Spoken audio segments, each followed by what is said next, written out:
Welcome back, y'all, to another episode of Lyin Ryan, the podcast that is a safe space and judgment-free for me to share my journey and to also hear about yours. I'm going to have special guests, Q&A segments, and all the things around it. This podcast focuses on community, culture, environment, love, light, self-development, mental health, current events, and everything in between. I'm inspired by social media and in real life, and I just want to use my voice as a vehicle for people who need to be heard. Women, LGBTQ+, Black and brown communities, and everyone in between, because you have a voice, we have a voice, and someone's gonna hear it. So last episode, we kind of touched on a really transparent moment for me, which was my homelessness. And the feedback that I got from that it wasn't expected at all.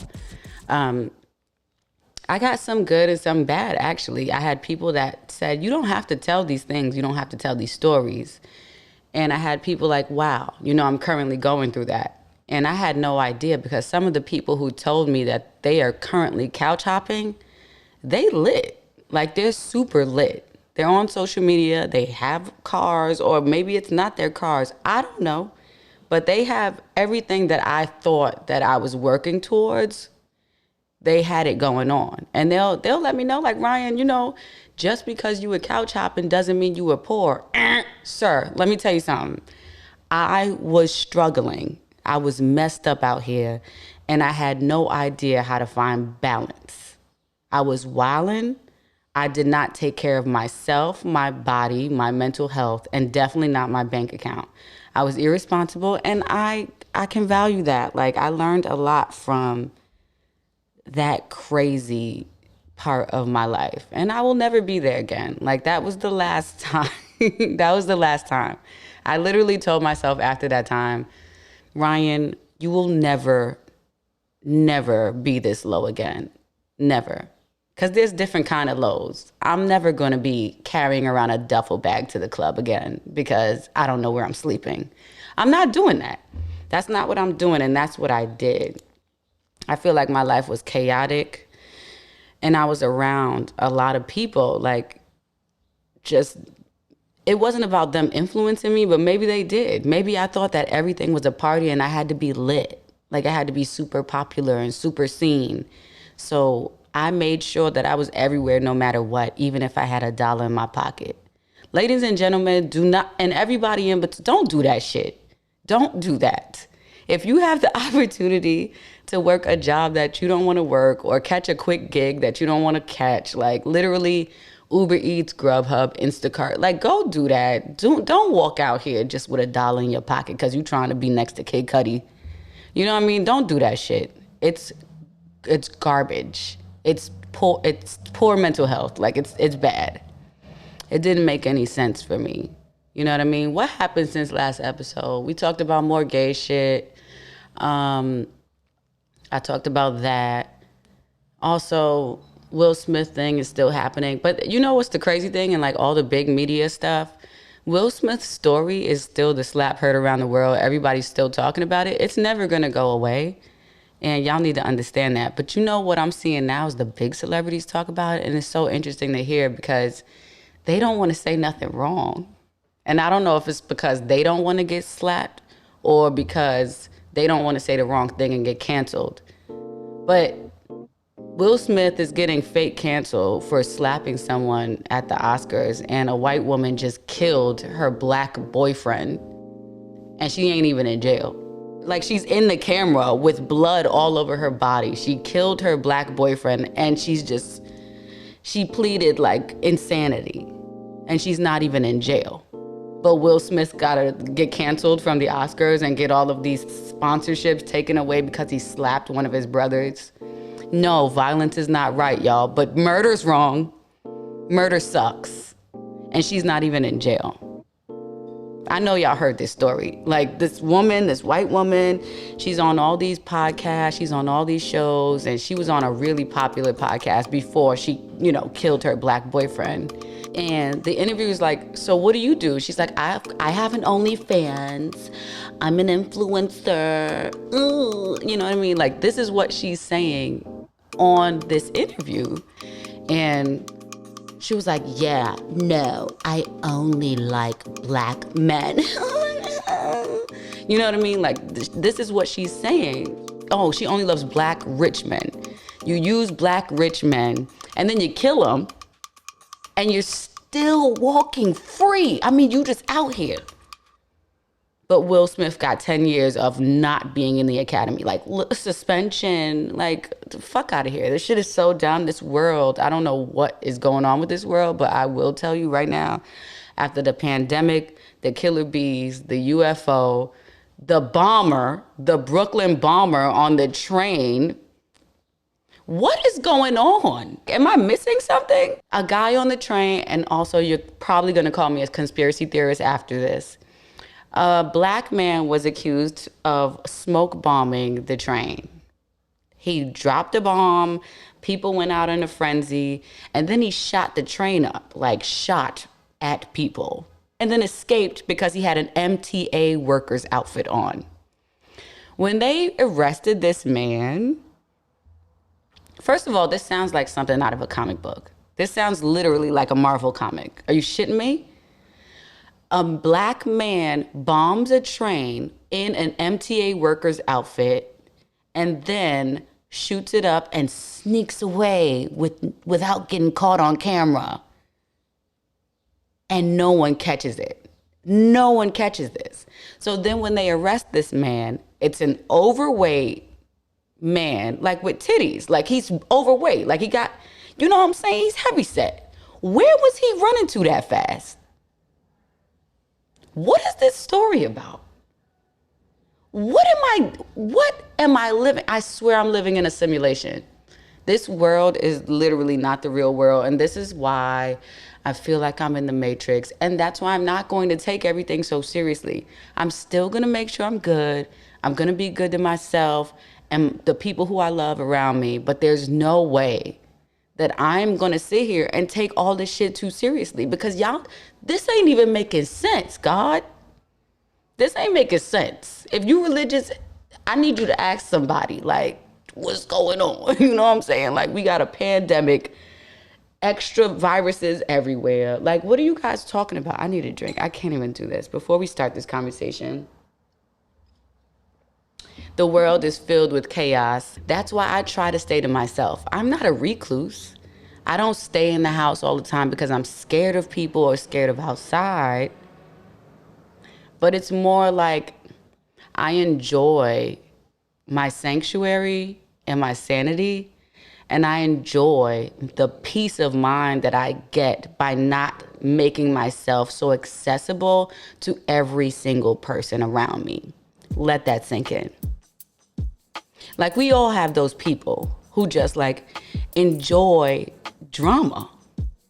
Like, girl, how is it possible we in our late 30s, you in your 40s, and you still fighting bitches in Chick-fil-A? No, that doesn't make sense. That does not make sense. And you're still doing it. How many friends do y'all have? And I know you have them, don't lie. That no matter where you go or what you're doing, they always end something. Girl, let me tell you right now, I had to curse this bitch out. No, let me tell you something, because I ran into my ex, or I'm back with my ex, or my ex is doing this, or my boyfriend is doing this, or my girlfriend is doing this, or my roommate. It's the chaos of it all.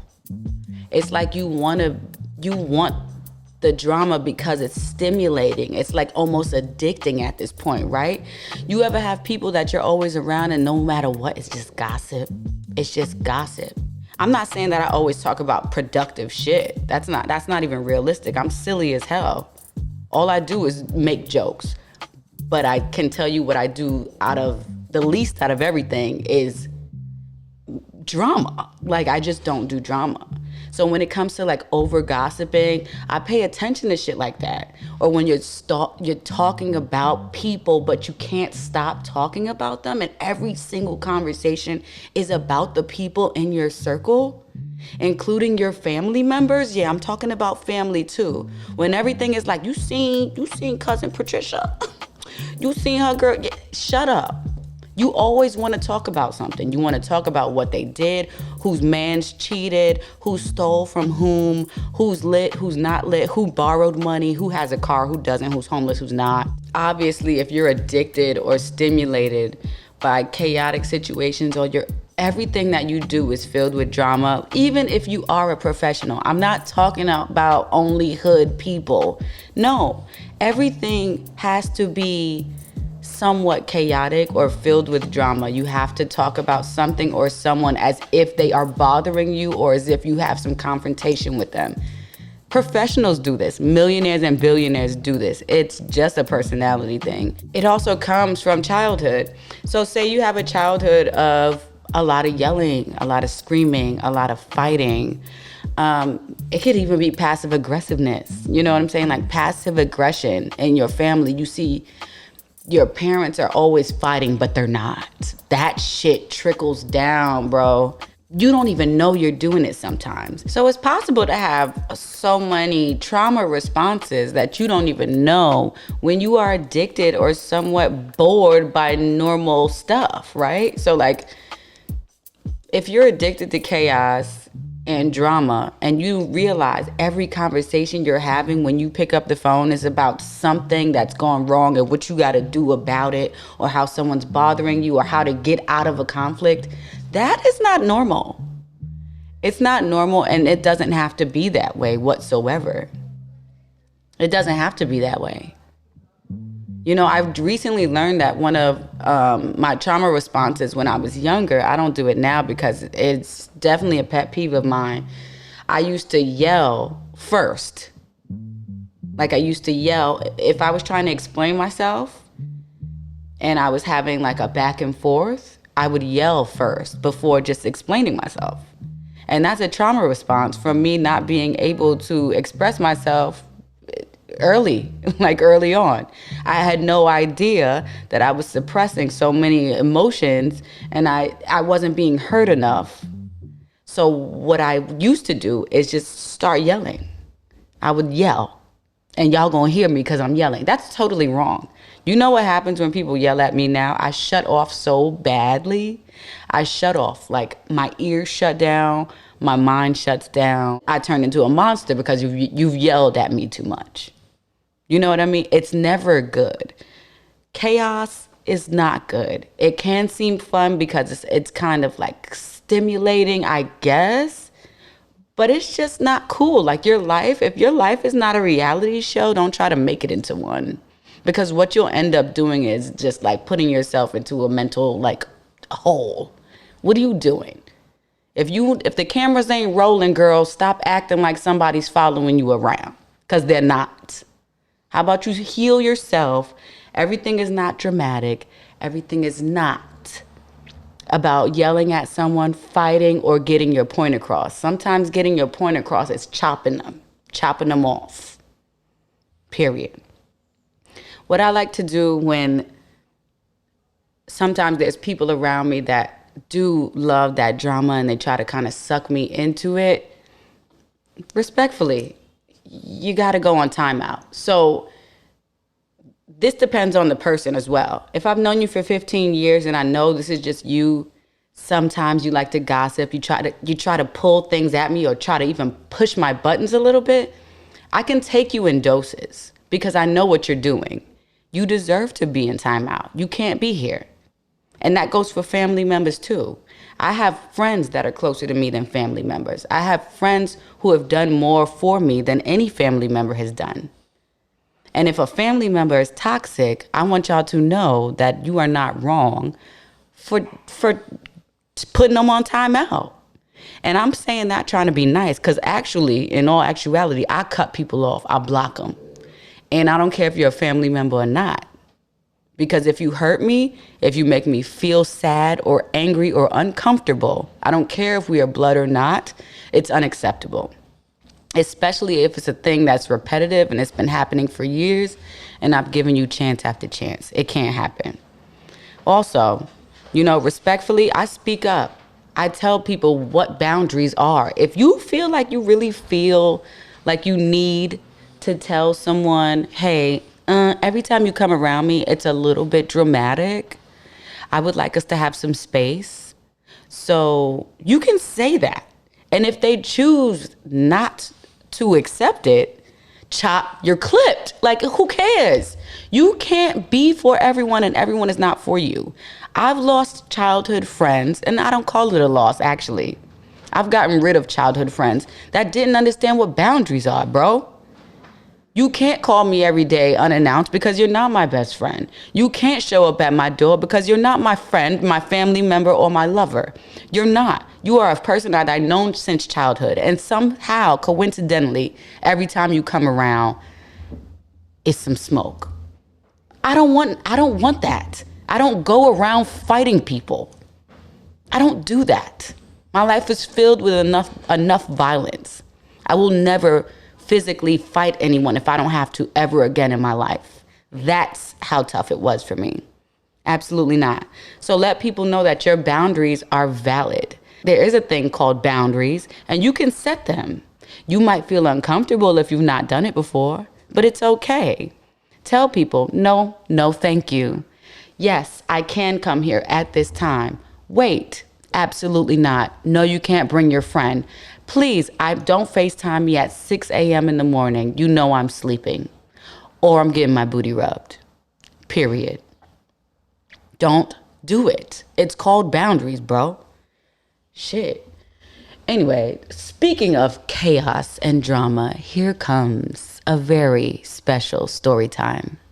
This story time, speaking of chaos and drama, is a big part of my life, which I don't really be understanding how I get into these places. But hey, boom. This story time is about how I was a phone girl at a high-end escort service. Now, if that's not chaos and drama, I don't know what is.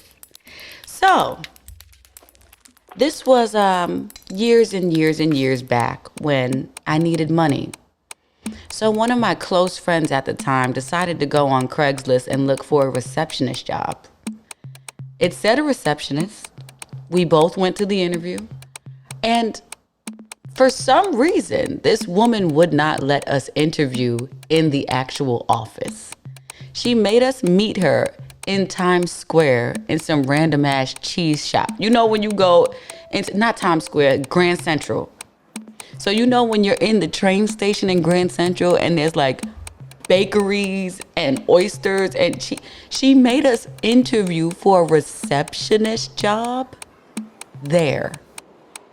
So I was like, yeah, no big deal. I'm just going to take the train there. I need the money.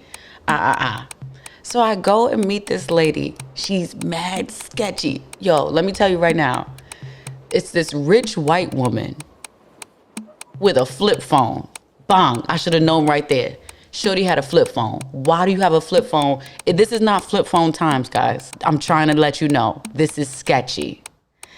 So she's like, hey, I'm over here. She was definitely not in front of the shop that she said she was going to be. She was watching me look for her for like 10 minutes to make sure I wasn't the feds, bro. She was watching me. So I finally sit down in interview attire in Grand Central in some random ass cheese shop. And she's asking me a million questions. Have you ever done reception work before, and for how long? I'm like, yo, I know I emailed this bitch my resume. I know I emailed her the resume. So I sit there and tell her again, well, here's an extra copy of my resume. And also, I have 10 plus years of working because I've been working since I was like 14 years old. So here you go. And I also have general manager experience and managerial experience, hospitality experience, retail experience. You name it, bitch. I got it all, okay? She's like, wow, you're so professional. I was like, yo, who is this lady? Why is she like this, right? So she's like, okay, well, I run a spa, and my spa business is very, very discreet, right? And I was like, this discreet receptionist job? Like, why? That's the first thing I said to myself. But I saw that it paid like $25 an hour plus tips. So I'm like, oh, great. I'm discreet too. My first name's not Ryan. That's my middle name. Like, trying to make stupid conversation with this lady. Like, bro, hire me. Give me the job. I need it for 6 months. I'm out of here. She's like, at the end of the interview, she's just like, so how comfortable are you with massage parlors? And I was like, I can be a receptionist for anywhere, like I mentioned, including massage parlor. Little did I know, we ain't talking about regular massages, okay? Okay. So I get the job and I come into the location finally. I'm dressed in business attire and I meet the masseuse girls. What do they call massage girls? I don't even know. I meet the girls, okay? And everyone's wearing these white lab coats, like as if they're estheticians, like they're about to do facials, right? The place is really clean. It's amazing. Like the upkeep was great, smelled great in there. Whew, until you get to a certain point. So I meet the girls. They stand up in a straight line. And she's like, this is our new receptionist. Ryan, you be nice to her, okay? The girls are like, hi, Ryan, right? Just all these different women, African women, Asian women, French, Russian women, just like these beautiful model-esque women wearing white lab coats. But they stayed in one room. So the woman who hired me was like, I'm going to walk you through the day for your training. Boom. She sits next to me at a desk and she's like, oh, our first client is coming. Let me show you how it works. A man came up from the private elevator that we had. You could only come up privately with an elevator and say a code name at the door to get in. Right? That's what she meant by discreet, right? So they came upstairs and they walked through the door like these big Wall Street finance working men, just like big machismo personalities, just like, I'm ready to fuck. You know what I mean? Just like that. That's what they were giving. So they walk in, they're running their fingers through their hair. They all have on wedding bands. But this was my first day. And wedding rings, wedding bands, whatever. And they just walk in like, hey, I'm not gonna mention her name. That probably wasn't even her real name, but we're gonna call her Beatrice. No, we're gonna call her Patty. We're gonna call the Madam Patty. So they used to walk in like, hey, Patty, who you got for me today? And I'm sitting there like, wait. I thought I was doing reception, bro. Like, what is this? So Patty would go into the room of women. I'm talking 10 to 15 women in lab coats, clean, makeup done, hair done, and be like, girls, come on out.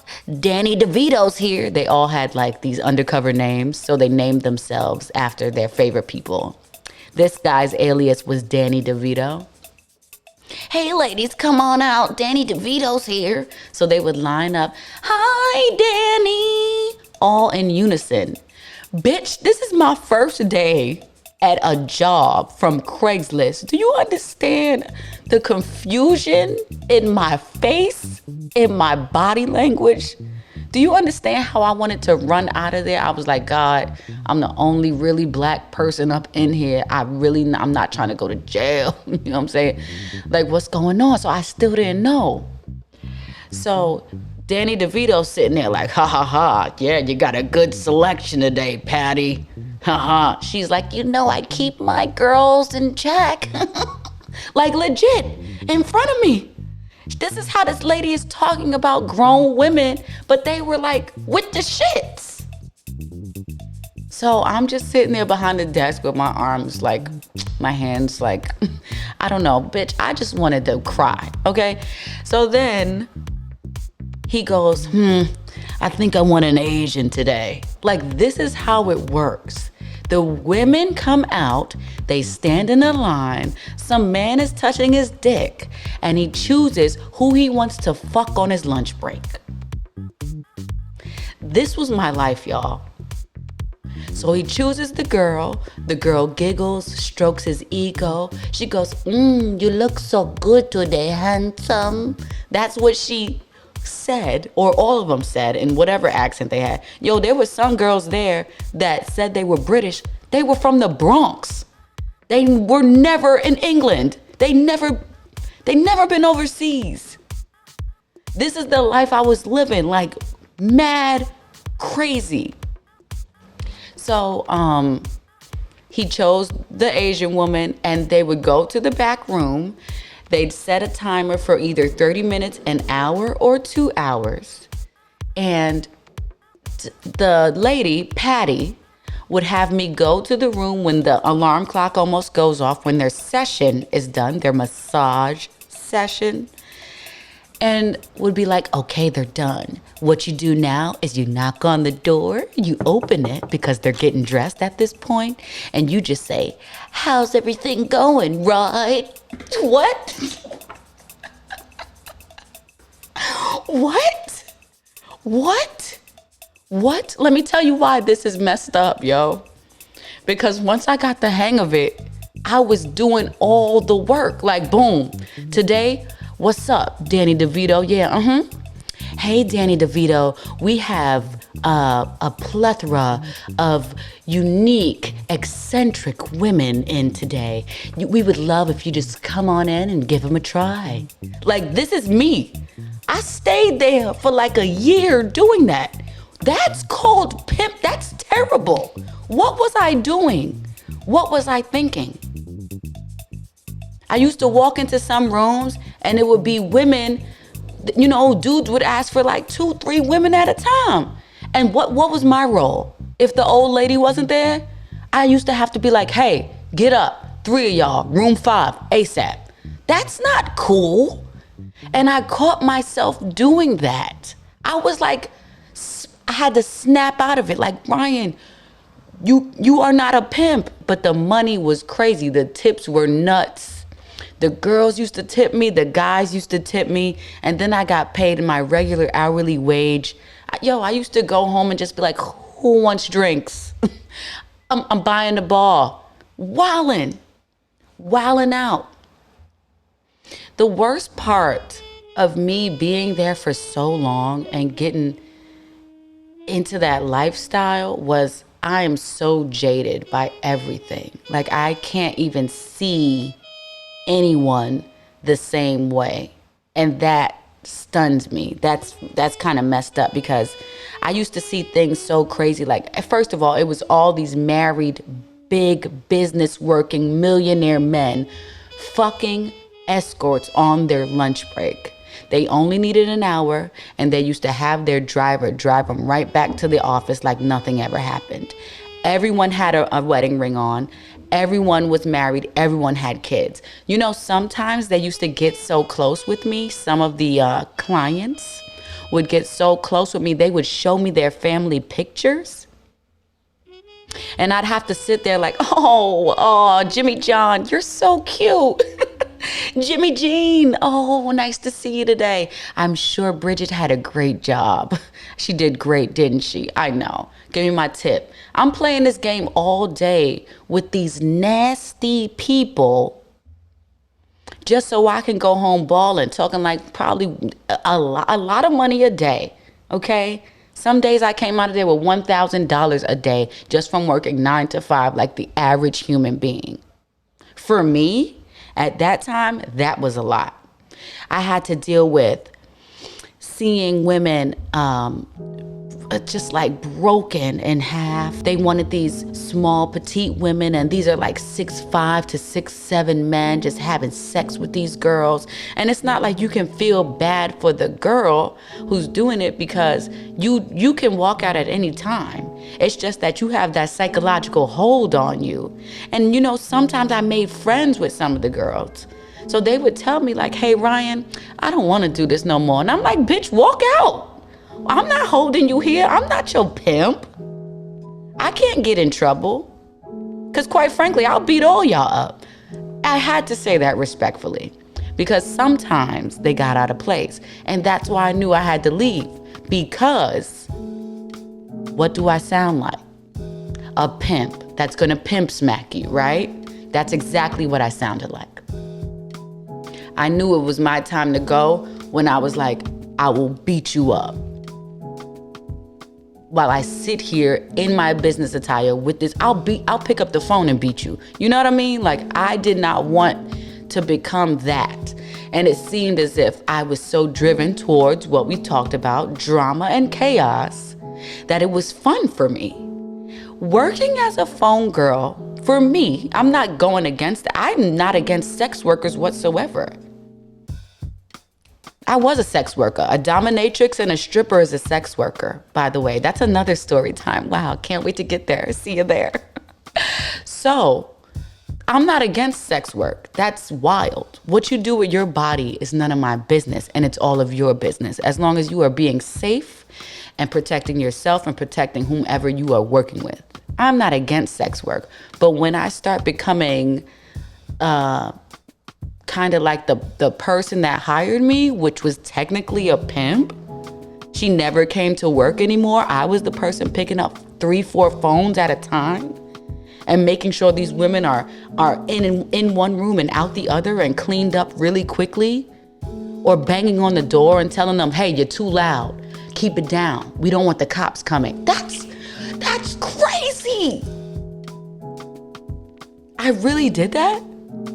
And when you look back, it's like, Ryan, were you? No, we're not going to take it there. I was not a pimp.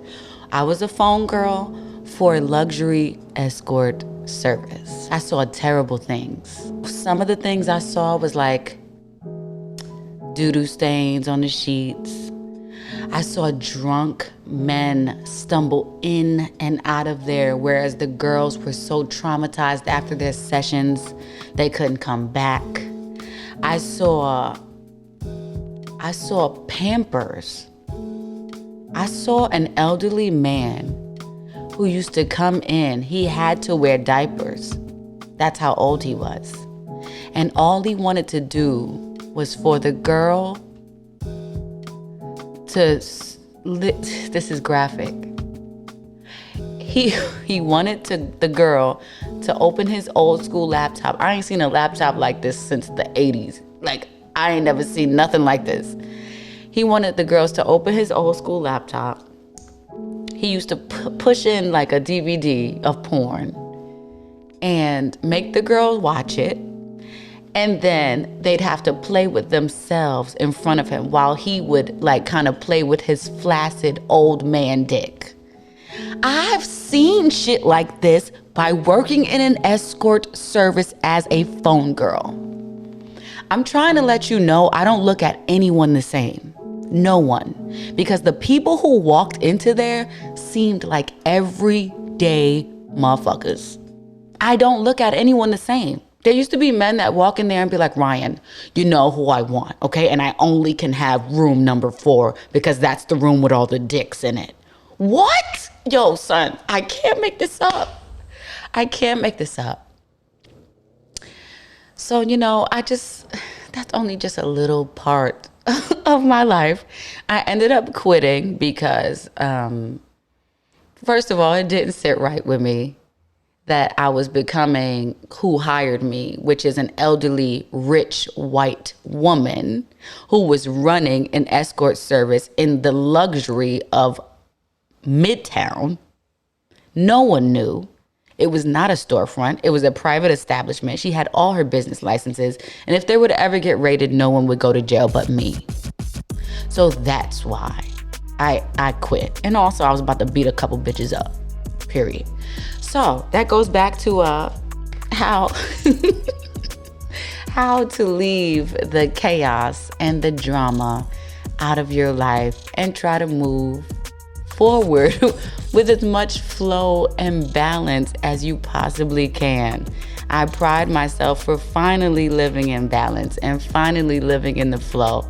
I pride myself for knowing when I'm up, when I'm down, and when I need to fix it.